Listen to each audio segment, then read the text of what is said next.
Hello ஃப்ரெண்ட்ஸா எல்லாரும் எப்படி இருக்கீங்க? கண்டிப்பாக நல்லா இருப்பீங்க நம்புகிறேன். ஆக்சுவலி 24/7 அந்த ஏஞ்சல்ஸ் வெஸ் டெமான்ஸ் அது போயிட்டுருக்கு. அதை பற்றி நான் இப்போ 2 வீடியோ கூட போட்டிருக்கேன் ப்ரோமோ வச்சு பேசி. பார்த்திங்கன்னா ரொம்ப சாச்சனா ரொம்ப ஒஸ்ட்டாக விளையாடிருக்காங்க போல்.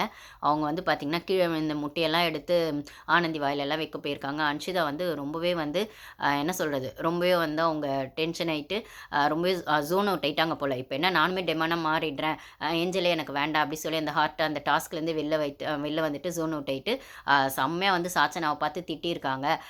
நீலாம் வந்து குட்டி சாத்தா, நீலாம் வந்து குட்டி பிசாசு, இந்தளவுக்கு மோசமாக விளையாடுற அப்படி இப்படின்னு சொல்லிட்டு உனக்கு அறிவு இல்லையா அப்படி இப்படின்னு சொல்லி ஒரு மாதிரி ரொம்பவே வந்து எல்லா என்ன சொல்கிறது, எல்லா மீம்ஸுமே அவங்க அன்ஷிதாவோட தான் வந்துட்டுருக்கு. ரொம்ப ஓவராக வந்துட்டு ஓவராக இல்லை, அவங்க நிஜமாகவே ரொம்பவே டென்ஷன் ஆகிட்டாங்க போல. அந்த டாஸ்க் இப்படி பண்ணுற அப்படி பண்ணுற அப்படிங்கிற மாதிரி.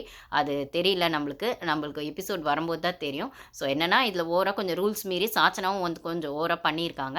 அது மட்டும் இல்லாமல் ஜெஃப்ரியும் ரொம்பவே வந்துட்டு 136 தோப்புக்காரனும் 1000 போட சொன்னாங்களாம். யார் தர்ஷிகா வந்து ஜெஃப்ரியை போட சொல்லியிருக்காங்க.